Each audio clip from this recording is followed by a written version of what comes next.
The USA pauses all military aid to Ukraine. Ukraine is now considered by America a warmongering country that simply doesn't want peace.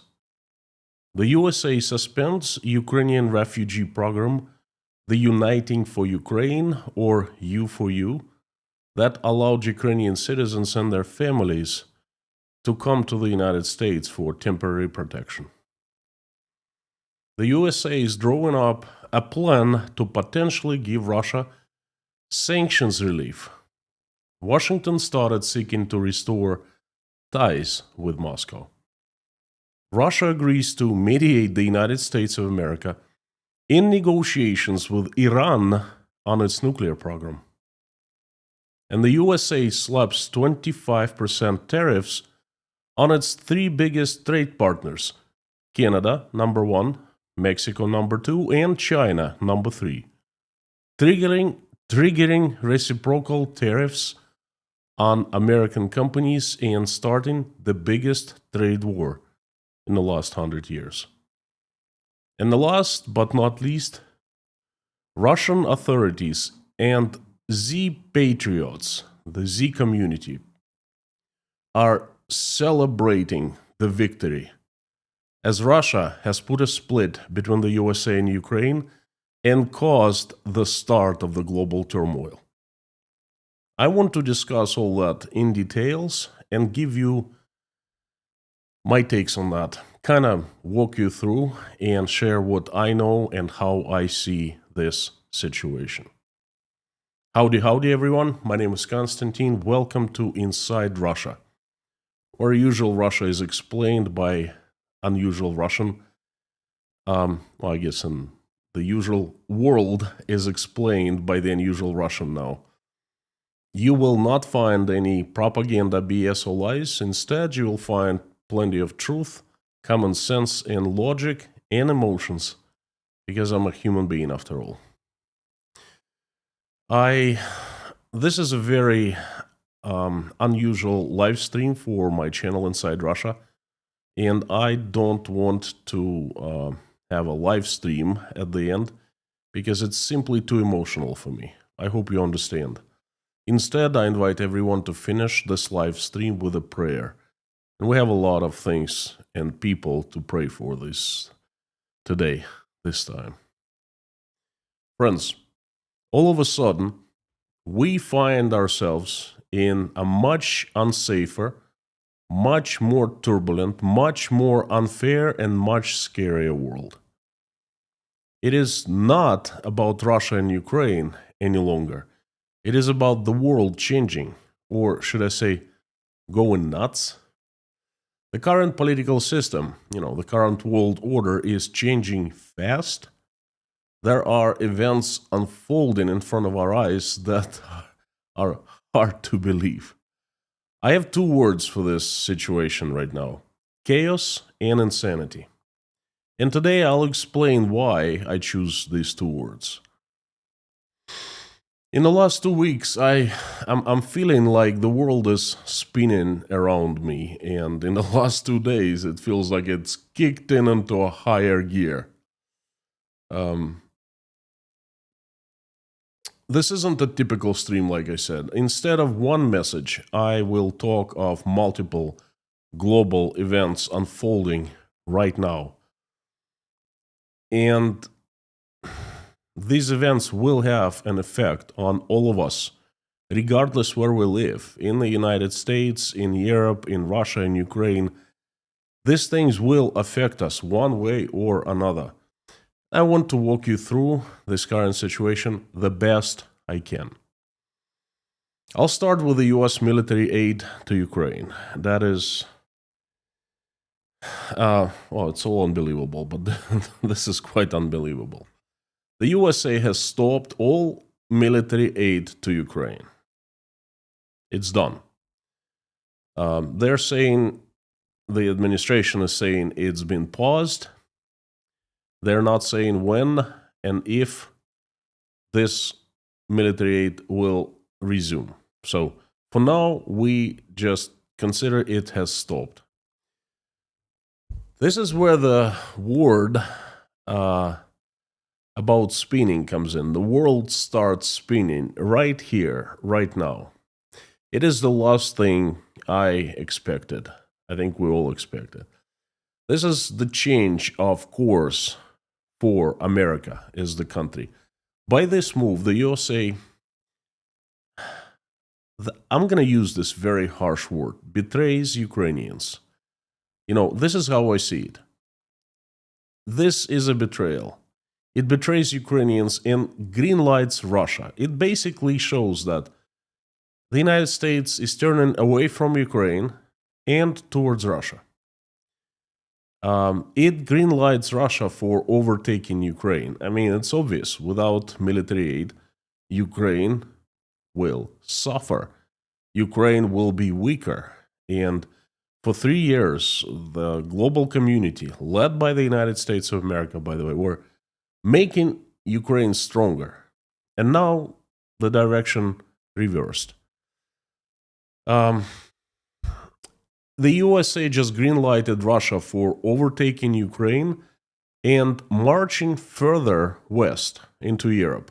Because we all understand now, we're not naive anymore, Russia will not stop with Ukraine. Russian national idea right now is expansion of its borders. The Soviet Empire didn't die, it lives. Now, what is American military aid to Ukraine? 3 years ago, people of America, through the Congress, through the Senate, and through the President, authorized military aid to Ukraine to defend itself in the amount of $175 billion. Now, this amount, $175 billion, was not $300 billion. That I've been hearing this. I don't know where that came from. Not $300 billion, not $200 billion, not $250 billion, but $176 billion. It's very easy to fact check. It's out there in public record. It's public money. It's taxpayers' money, after all. Okay, all you have to do is just look. And I dare you, look. See how much the USA has spent on military aid to Ukraine. In December 2024, Joe Biden authorized another $6 billion. And what this amount of money was spent for? For defending Ukraine from Russia. What do you think the weapons that Ukrainians have been using, where do you think where they came from? The Patriot systems that keep Ukrainian skies fairly safe. The tanks, the Abrams, the ammo, the M14s, or M16, the rifles, the F-16 planes. All ammunition, hardware, all military systems, weapon systems, they were transferred from the U.S. warehouses. And here it gets interesting. United States Armed Forces were sending old weapon systems, mostly manufactured in the 80s. Take ATACMS missiles. ATACMS are widely used in Ukraine right now. Most ATACMS expired in 2023 and 2024. And they were about to be utilized. Instead of utilizing them, which is costly for US taxpayers, by the way, they were sent to Ukraine. And now they are being replaced by America for American armed forces. The ATACMS are being replaced by this new missile systems called PRISM. So, by providing military aid to Ukraine, the US taxpayers were paying to own American military industrial complex companies to build new modernized weapon systems, and to transfer to own army. Now, perhaps I open the eyes of many Americans here, but again, I dare you, go and fact check me. That's how it works. And I think one of the biggest problem right now is that people are uninformed. Well, I think we need to inform ourselves, because being uninformed is not well. Being uninformed gets us into trouble. Being uninformed gets us into World War III. Anyway, the military aid has stopped now, and it's pretty bad for Ukraine. Yes, European Union is intending to step in. That's what they're saying. They're providing some financial aid, and they are promising to provide military aid, but we'll see how it goes, We'll see. The United States definitely light years ahead in weapons, ahead of anyone else. Okay, and losing American weapons is a huge blow. What strikes me here is how the current administration has stopped the aid that was authorized by the American people, by we are the people. Well, that's for the Americans to figure out. That's not of our business, but the business of voters in the United States of America. Another thing odd and very unexpected and very sad and very hurtful for me personally, at least, is that Ukraine is now considered by America a warmongering country that doesn't want peace. We heard the officials say that, the Donald J. Trump, Vance, Lindsey Graham, Marco Rubio. We heard the media repeating that. I watched quite a few shows. They're like news reports, but it's like a few people get together and they discuss, they talk about their political shows. They talk about these events and they share their own opinions, okay? So they're not like 100% pure news reports. But anyway, I watched a few. And they all sound the same. Zelensky doesn't want to stop the war. Zelensky wants to keep fighting. Well, Zelensky is a democratically elected president of Ukraine. It means that Ukrainians have vested power to represent them into the hands of Vladimir Zelensky, and he's been doing a very good job in the war. So if they're saying Zelensky doesn't want war, that automatically means Ukrainians don't want to stop the war. Ukrainians, we are the people, democratically elected their president. Don't forget about that. Zelensky missed, just for the record,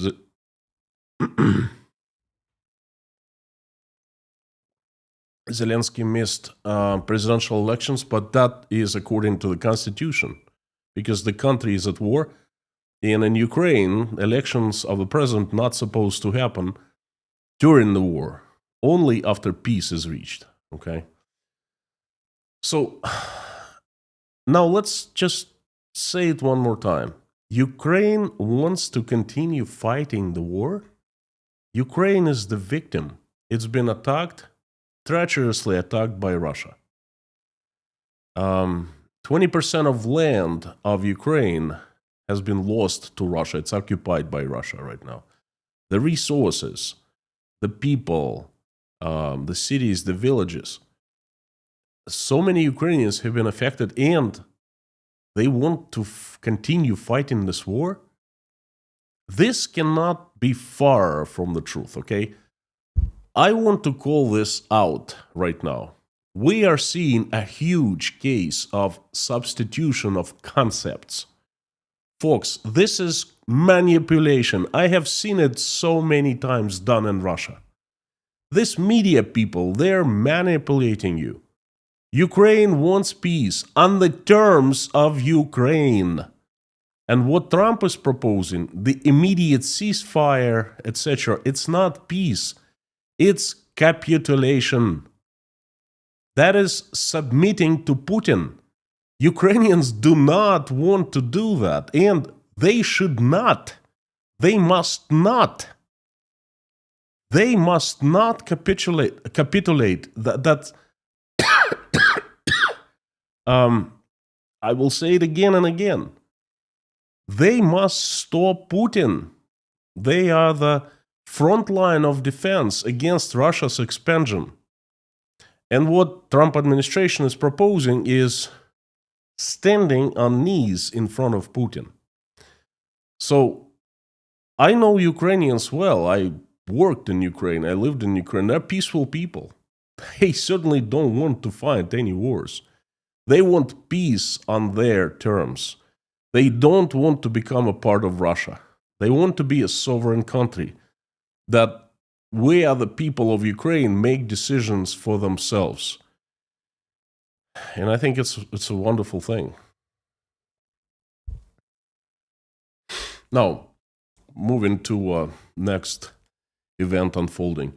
The USA suspends Ukrainian refugee program. The Uniting for Ukraine, U4U, program allowed Ukrainian citizens and their families to come to the United States for temporary protection. And I can tell you a few personal stories about that. I know some people who used this program to travel to the United States and get protection. A few people, and in general, there are so many that went to America. It doesn't make any sense to me why the USA would want to stop, why it stopped, it has stopped this program, because it's not like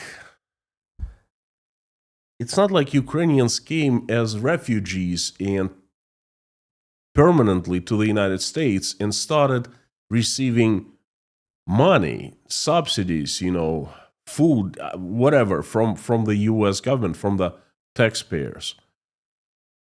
Not like they were sitting on their butts and doing nothing, playing PlayStations and so forth.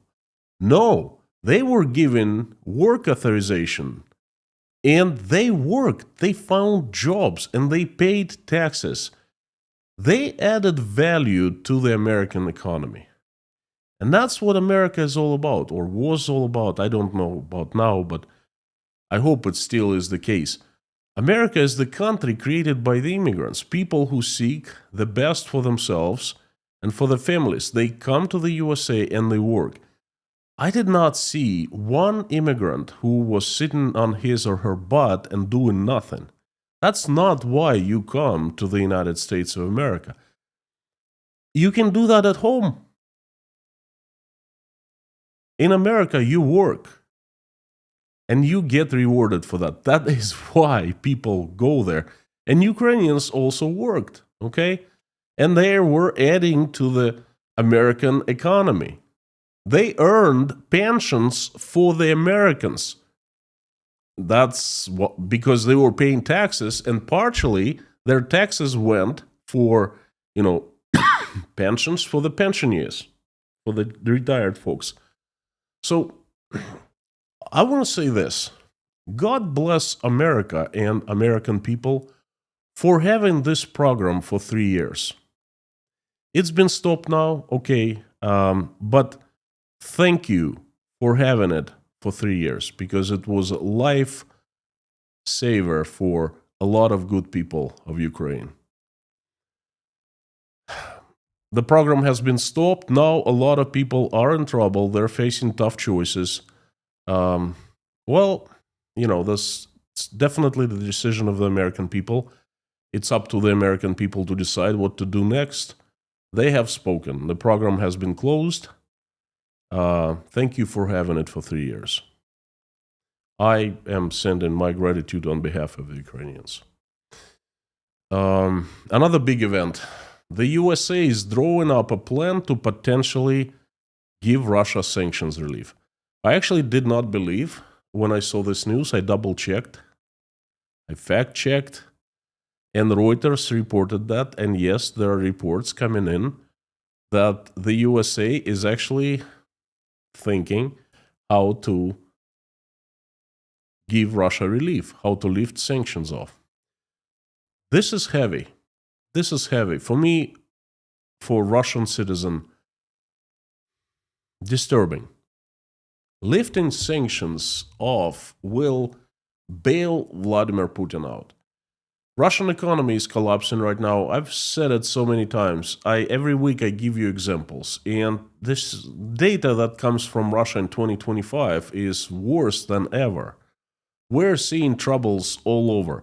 Economy is on fire. It's collapsing. It's bad. But you know what? It can be reversed. Oh yes, it can. Economy is easy. All you have to do is allow Russia to export oil again. Oil is Russia's bread maker. The United States and the international community have been hitting oil trade, a natural gas trade, oil. It's all about oil. Well, and some metals. Allow oil, Russian oil, to be back in the world markets without any restrictions, and you save Russia. And of course, Russian citizens will still be suffering. Low living standard will still fall down a great deal. But you know what? It's not going to be fatal. It's not going to be fatal for Putin. It's not going to be fatal for his clique, for his circle, for his buddies. They will continue living. And they will probably be able to take their money out of Russia and move them again to the United States, to France, to London, well, to the UK, to Dubai. After all, the sanctions are lifted, there's no restrictions anymore, just like it was before the war. What the hell are you doing? I just want to ask you this. You want to lift sanctions? For 3 years, you were hitting Russia. And in the few previous months, Russia was hit the hardest, and it's finally giving in. It doesn't have money to finance the war anymore. It doesn't have money to produce the hardware. It uses donkeys in the front lines. Okay? You need to push further. You need to push harder. And it's not going to take long. Putin will come back and start begging for peace because he doesn't have any choice. Instead, you are trying to lift sanctions and help Russia bail out financially. Why don't you just give Russia money, give Russia credit, $1 trillion.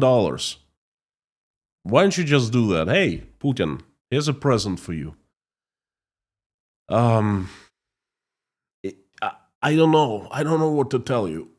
The world is spinning around me in front of my eyes, and why?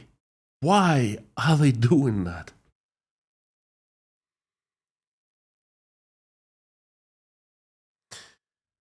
Now, the second part of this event is that there are also reports, I should say reports, that Washington has started seeking to restore ties with Moscow.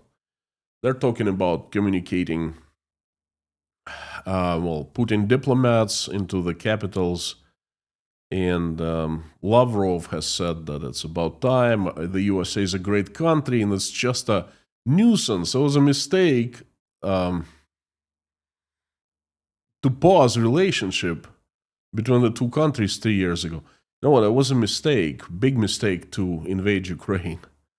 Okay? Russia has never ceased, the United States has never ceased communicating with Russia. It was done through special services, the CIA, the FSB, the KGB. They communicated. They didn't stop. Do you know how we know? Because Russia received signals from Americans about a year ago, last March, just exactly a year ago. A few times, must have been CIA, the American Special Services, reached out and sent messages saying, Russians, watch out.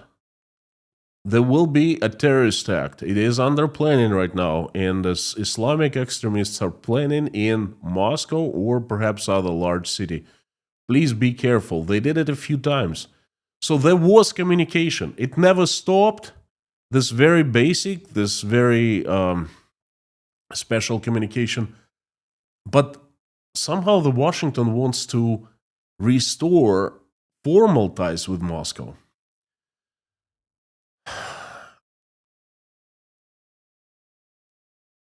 Is current Russia, is that what the world wants to take back into the international community again? I'm asking you this question. Do you want Russia at its current state to come back to G8, to come back to the international community, to the Union of Europe? Do you want to reestablish all these diplomatic relations and so forth? Do you want that? Do you want Russia that is still waging the war on Ukraine? As I am speaking this, Ukraine is being attacked by Russia. Odessa was hit hard this morning. Is that the country that you want to take back? Okay, you establish the diplomatic connections, and then what? Russia is still waging the war. What are you going to do when Russians will hit another facility? What are you going to say? Oh, we'll talk to them. Our diplomats in Moscow will talk to them. That's nice. Has Putin offered any kind of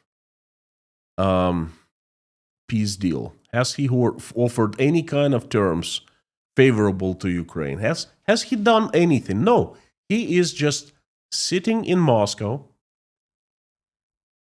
enjoying his popcorn, drinking his Coke, probably made in America, and enjoying the show. He's enjoying how the U.S. administration treating Zelensky in Ukraine now. He hasn't said a word. He's just waiting until it's a favorable position, favorable situation to make the move. Is that the president you want back to establish, the connection with? Perhaps you want a different Russia. Perhaps you want a peaceful Russia. Perhaps you want Russia that is democratic, where people are peaceful and the armed forces are bound to the territory of Russia and are not anywhere in other countries killing other citizens of other countries. Perhaps you want that Russia. Perhaps you want to establish connection with that Russia, okay? I understand that. And you know what? I want that Russia too. I want my country back. I've lost my country. I want it to change to normal. Every day I pray for my country. I pray so that good Russians will run it and the angels will help them to make the country peaceful, loving, and respecting. Is it peaceful, loving, and respecting now? So you want to take it back and be friends with it again. Is it?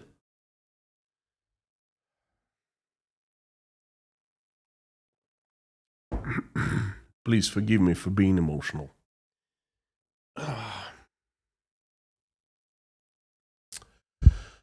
I want to share something personal with you, It's really hard. It's become much harder than it was. Myself and my family were refugees, and it's not easy. It's unsettling because we don't have home. We had home in Russia. We lost it, and we're just feeling like uprooted tree, And now it's getting much worse because the world is spinning around us, and it's crazy. I'm trying. I'm trying my hardest to stay sane, to stay strong. I'm trying to show example of strength to my son. I'm trying to be calm. I'm trying to pretend to be confident, which kind of hard to do. Me and my wife, we talked about this situation. We have decided this. No matter what happens around us, no matter how fast the world starts spinning, we stick together as a family. We have each other. We love each other. We are parents. We're husband and wife. We're raising our children. We're standing strong on our values: God, family, hard work, and freedom. And we will be standing as long as we can, for as long as we can. Okay, so this is how we're trying to cope with this situation. Let me know how you're feeling, please. I want to know. Let me know how are you coping with it. How are you surviving? Is the world spinning around you? Please let me know down below in the comments, okay?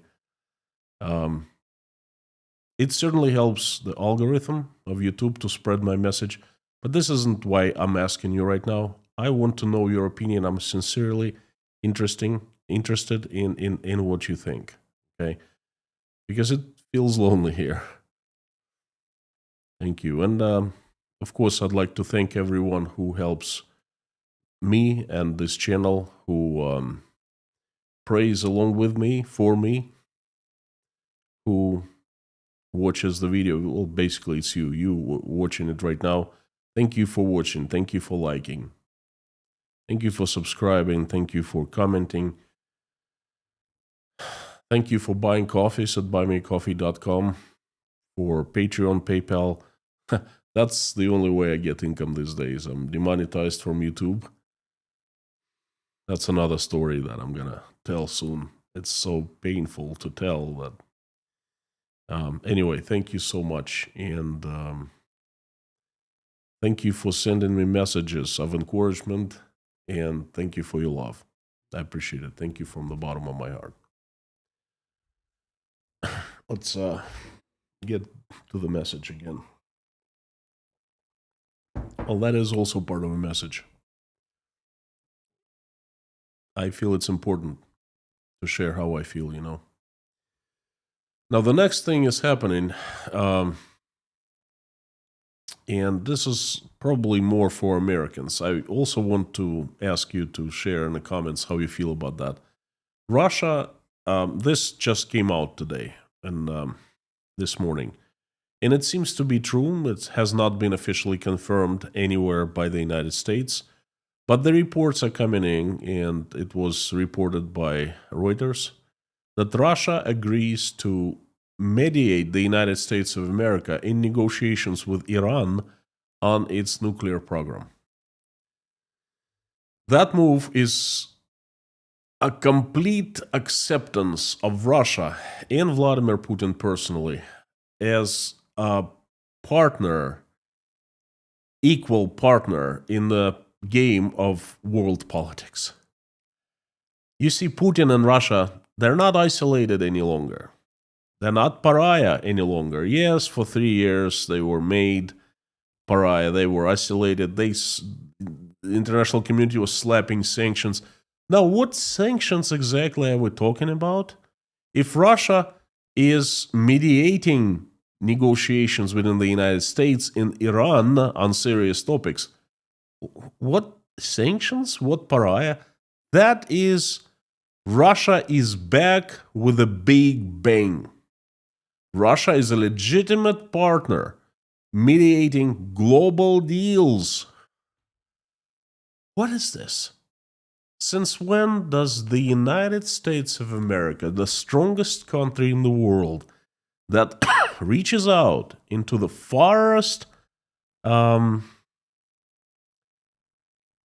corners of the world and called shots, since when the United States needs Russia to mediate its negotiations with Iran? This is what I mean when I say my world is spinning. I cannot. Is the USA doing it on purpose? Well, what is the goal? Let me know. Perhaps I'm missing something. I find it insane. I find this insane. That's why I put chaos and insanity in my live stream name. I find this is insanity.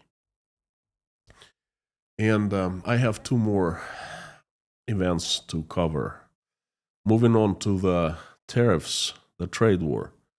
The USA just slapped 25% tariffs on the imports from its three biggest trade partners: Canada, by size trade partner number one; Mexico, by size trade partner number two; and China, partner number three. This action is triggering return tariffs, reciprocal tariffs on American companies, on American goods and services imported into the United States.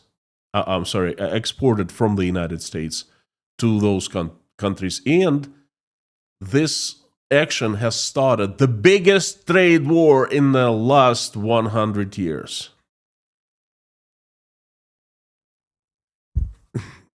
It's this is a very interesting phenomenon to me.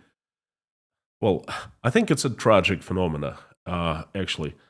I'm not going to judge anyone. Americans, obviously, again, I stand by America in terms of I find America a democracy. And I think that American people just spoken, they voted to elect Donald J. Trump to become the 47th president of the United States. I respect that decision. I'm not talking about Donald Trump, but about people electing who they wanted to elect. No one disputing that election. It was a democratic election. People were speaking their will. They vested power in the hands of Donald Trump, and now he's acting on their behalf. So the tariffs, it's the American people speaking. That's what they're voting for. Okay, and I'm not going to judge these decisions. None of my business. I'm not the voter. I'm going to look at it from the point of view of economist. And it's a very interesting economic phenomenon. So, trade tariffs are a tax. It's just a fancy word for a tax. Tax that the government imposes on goods imported from other countries. They serve several purposes. For example, protecting local industries from foreign competition by making imported goods more expensive, or protecting health, the environment, and standards through quality control, or to limit trade volume by raising prices to encourage consumers to buy domestic goods and slow down exports. Usually, the tariffs are used when a country wants to punish another country. Russia does that all the time. It uses tariffs as a political tool to manipulate the neighbors, other countries. Examples come to mind. Turkey produces a lot of produce and exports it into Russia. And Russia, from time to time, if Turkey makes an unfavorable decision in the politics against Russia, Russians slap tariffs on Turkey's produce and then take it back, take it off after.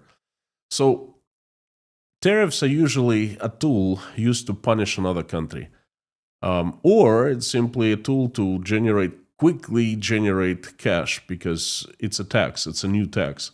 This tax is huge, 25%. That's Americans will feel these 25% at the stores very soon.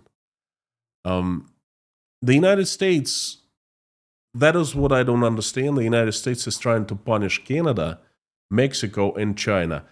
And the official reason given, I looked into it.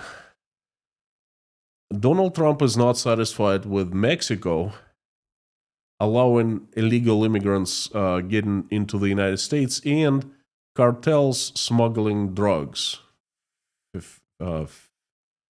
phenitol or something like that. And he's also not happy with Canada allowing drug traffic into the United States. Well, to me, it doesn't make any sense whatsoever, because there must be different reasons, real reasons that he has. But what he gives as official reasons, just hear me out. It is not a responsibility of a country if drugs come from that country into another country. It's not the responsibility of that country to stop the drugs flowing.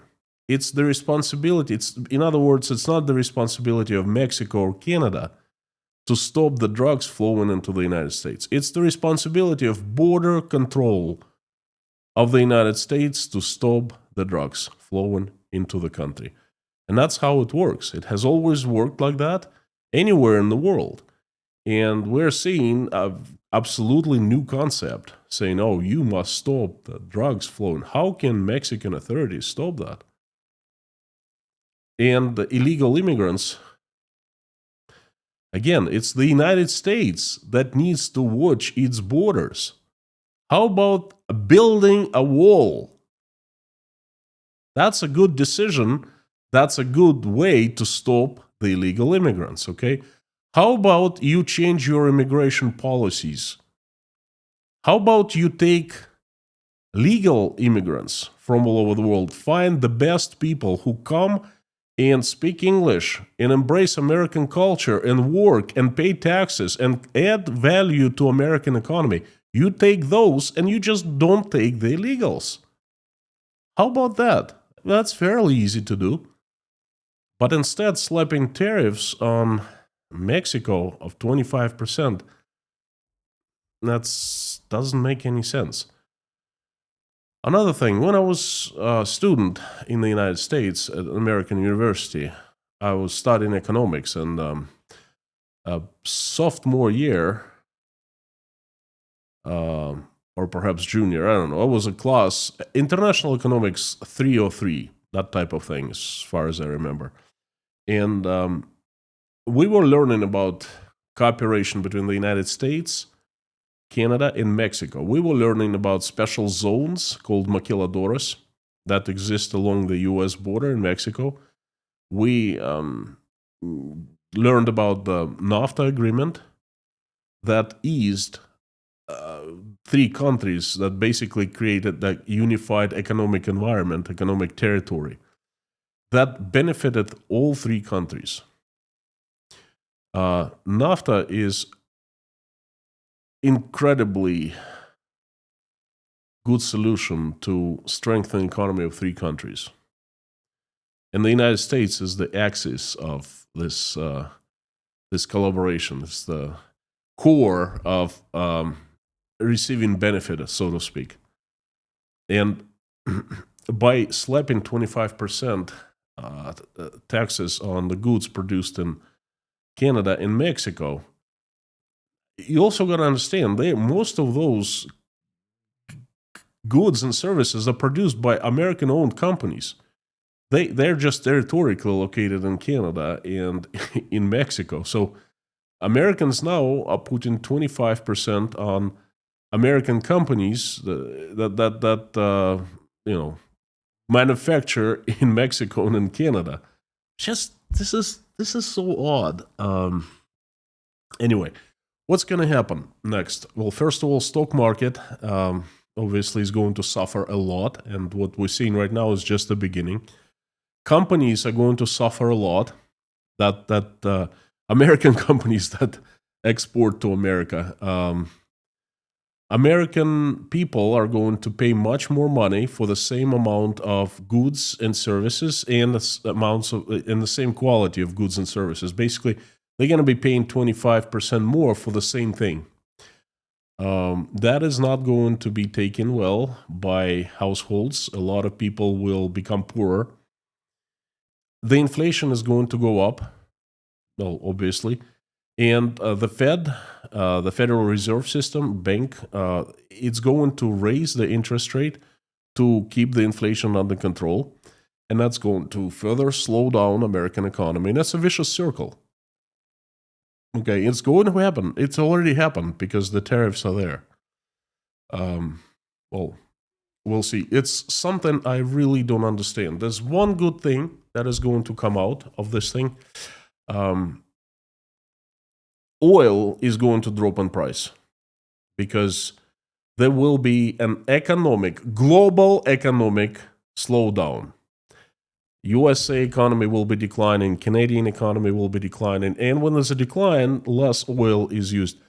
And even Russia is allowed to sell oil again. It's not going to be selling it at a high price, won't be able to make much money to continue financing the war. Well, that's a good thing.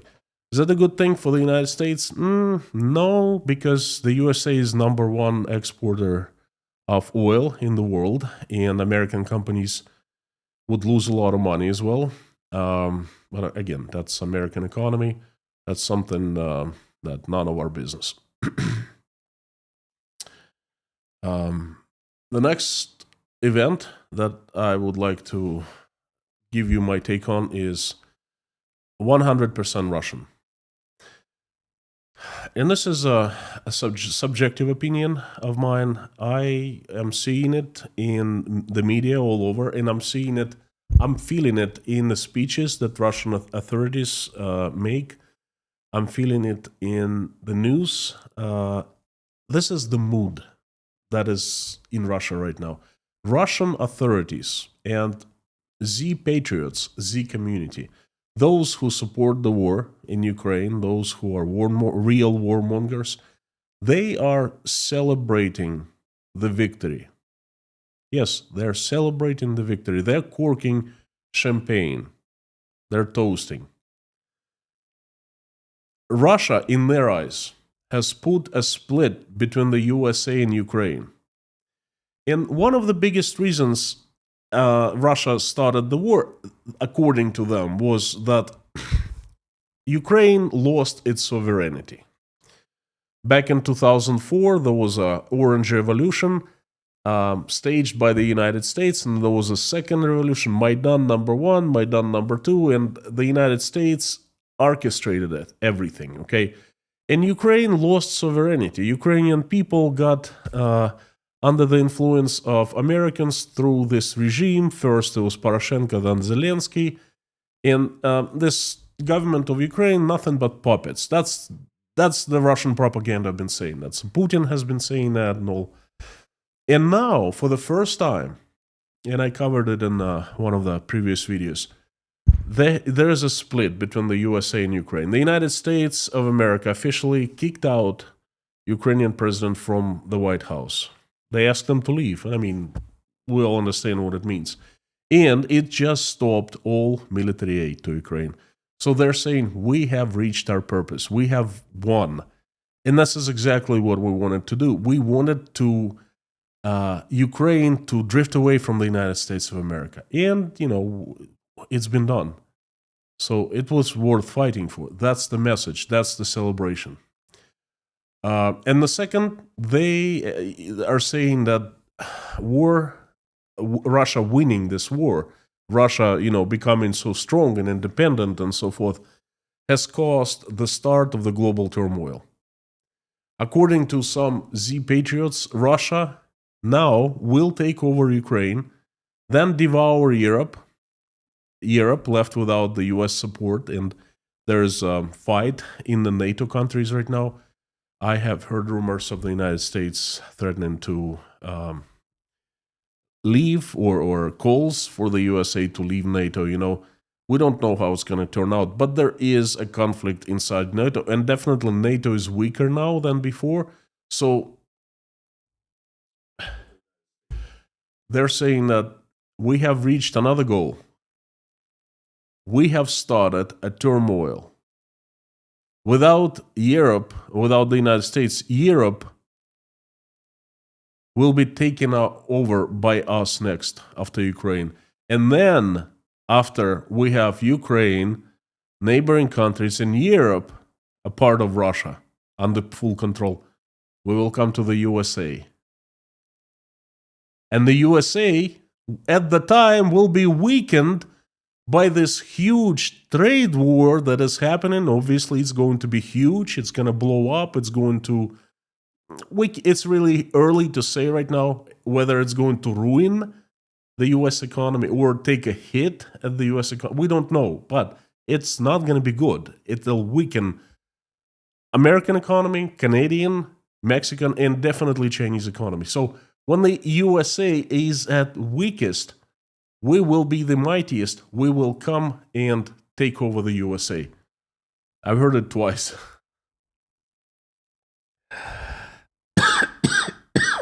Unbelievable.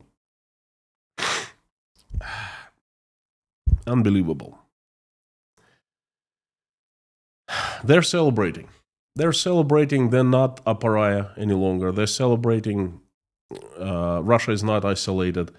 The U.S. embassy is, theoretically going to be reopened in Moscow, and will be doing business with Russians, issuing visas and so forth.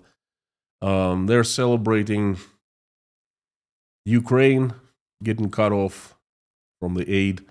They're celebrating the United States placing tariffs on Mexico and Canada. They don't care about Mexico, Canada. They just care about economy weakening there in all countries, because it's the West. It's the evil West. That's the collective West. Okay, they're celebrating that the Chinese economy is not doing well, and China is weakening. And they're celebrating Russia getting stronger. And if all that happen, if sanctions are off, if Russia is brought back into the global village, then yes, Russia will be strong. And my bet, the next step, they will be manufacturing as much weapon systems, researching new weapon systems, advancing the existing ones, upgrading them, and beefing up the army, making it real strong, real professional. Now they have time for that. And Russia will emerge as what it wanted to emerge with this war in Ukraine, but it soiled it pants, so to speak, But the next time, given the opportunity, it will be strong and very scary for everyone around it. So the mood in Russia is relief. Finally. We have been waiting so much for this. We have been hoping for Donald Trump to come and somehow start talking to Russia, and it's happened. This is our time. The worst is over. Well, I still don't understand how they are going to save the economy. Well, the only thing that can save Russian economy is that the USA helping it, Europe buying Russian natural gas again, the bread makers becoming bread makers again. That will save. Other than that, I don't know how. I don't see any way to do that, and we'll see. But the mood is we have prevailed. Putin was right. He was promising us the victory. He's right. We are getting much closer to the victory now. We're seeing the light at the end of the tunnel. Friends, the news have been crazy, and I caught myself thinking this morning, there was a plan in Russia after all. There was a plan. Putin was right about many things, and he's proven it now. He's an evil genius, At some point, it seemed like he was crushed. He was destroyed. He was over. Russia was over. Russia couldn't push forward. And somehow, he comes on top miraculously. Well, at least temporarily, at least for now. We'll see what happens after, but that's what's going on. The feel in Russia is that the spring is back. I don't like it. I think it's a threat. It's a threat to all of us. It's a threat to the foreigners. It's a threat to the neighbors. It's a threat to us Russians who now refugees living outside Russia, because they have not forgotten about us. They want to take revenge for us leaving and being out of their control. I don't like it. It's scary. Very scary. Anyway, this has been my message. One more thing before I sign off and invite you to pray. There are so many news right now, and they are very important. If you want to understand Russia, if you want to stay on top of things Russia, you've got to follow the news. big and small, they create a big picture of what's happening in Russia. Every day I select 9 news that I find important and I make them available to patrons of Inside Russia. So if you want to follow Russia, if you want to know what's going on, sign up, become patron. That's not a lot of money. There are a few tiers, and the smallest tier is $3 a month. There are other ones. There's no restriction. You can pick any tier, and that will get you access to the news that I find very important, that I myself select, comment, and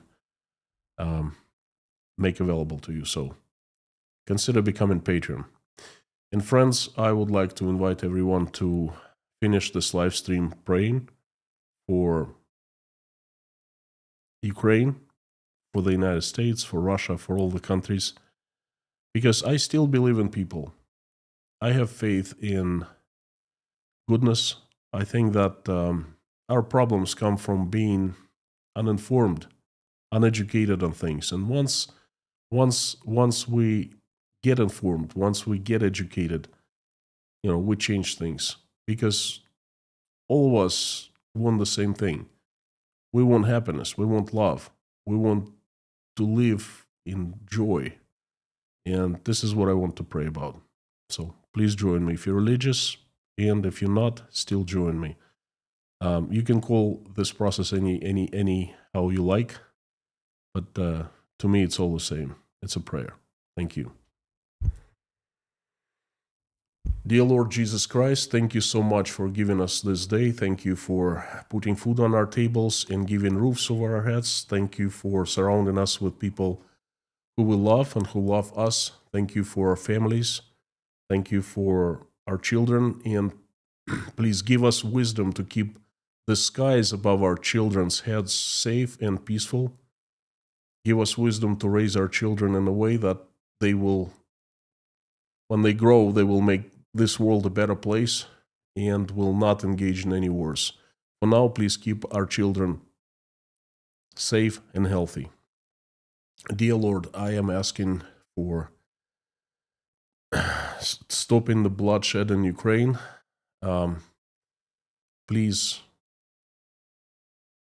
send you angels to help people to end the bloodshed in Ukraine. Reach out and touch the hearts and souls of those who are capable of making this decision. Wake them up from the lethargic sleep. Remind them that they're still human beings and there's still love in them. So they make decision to stop the bloodshed and create peace on terms that satisfy everyone. Please help my country, Russia. Send your strongest angels with sharpest knives, led by Saint Michael, to this earth to get rid of the demons who have hijacked my country, who we know by their names and by their faces, and send them to where they belong, to hell. Please help the Ukrainians who have been affected by this terrible tragedy.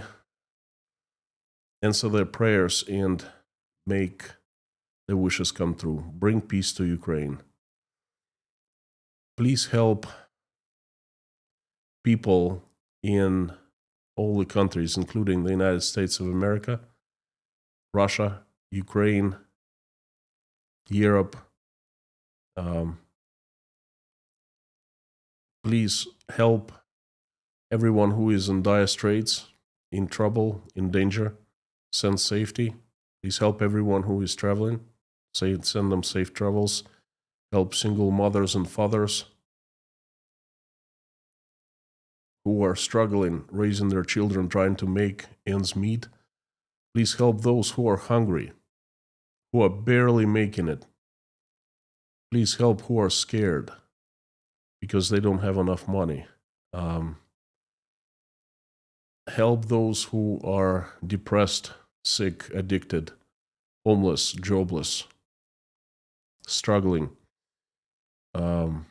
losing their faith, crying, betrayed, who are going through divorce, those who are feeling alone in this world. Dear Lord, please reach out and touch every person in need and show your greatness, your mercy, your love. Please help everyone in need. Dear Lord, thank you so much for bringing us together into this virtual real community to pray together. Thank you for everyone who's praying along with me right now or simply watching us pray. Give us hope, send us love, and smile upon us, please. Please help everyone who is sick, who is in need of your help. Thank you, dear Lord Jesus Christ. Amen. Friends, thank you so much for coming and giving me a chance to share my thoughts with you. Please come back tomorrow. I'm going to dedicate a live stream to Russia. The news, I call them Wacky Wednesday news. I give them to you every Wednesday. News in Russia really wacky. And then on Thursday, I'll be talking about possible, potential coming mobilization, another one in Russia. And that's perhaps coming soon. And I'll give you my thoughts on that. That's a very important issue not to be missed. Thank you so very much. You're awesome and you rock. Carthago delenda est.